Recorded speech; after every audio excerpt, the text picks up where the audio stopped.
পিঠটা চুলকান তো আব্বা? পিঠটা এই চুলকান যে এই লাইনে জানা ব্যথা ভাই। যখন পিঠ চুলকাতে যান তখনও ব্যথা পান? ব্যথা ভাই। এটা সাধারণত ডায়াবেটিস রোগী যাদের তাদের ক্ষেত্রে বেশি হয়।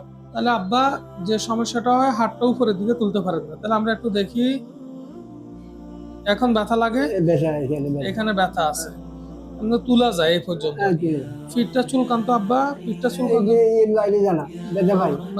যখন পিঠ চুলকাতে যান তখনও ব্যথা পান? ব্যথা ভাই। ব্যথা পান। সাবান দিতে গেল ব্যথা ভাই। আচ্ছা, এভাবে করে চুলকান তো, এভাবে চুলকান যায় না?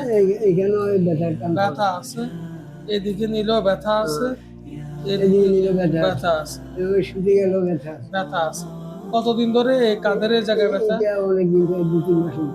2-3 মাসের এই উপরে। দেখেন ব্যথা পাই আমি একটু দিলে। আমি ঠিক এই জায়গায় এই জায়গায় এই জায়গায় এইখানে এমনি ডায়াবেটিস আছে না আপনার? না, পরীক্ষা করছেন? করছিলাম না। পরীক্ষা করছেন না? এটাকে আমরা ফ্রোজেন শোল্ডার বলি বা অ্যাডহেসিভ ক্যাপসুলাইটিস বলি। হ্যাঁ, এটা সাধারণত ডায়াবেটিস রোগী যাদের তাদের ক্ষেত্রে বেশি হয়, যাদের এই জয়েন্টটা অনেক বেশি ব্যবহার করে তাদের ক্ষেত্রে হয়, যাদের বয়সটা একটু বেড়ে যায় তাদের ক্ষেত্রে হয়। তো ইনশাল্লাহ আমরা ব্যবস্থা করে দিবেন, ইনশাল্লাহ আপনি সুস্থ হয়ে যাবেন পুরোপুরি, একদম আগের মতো নরমাল হয়ে যাবেন।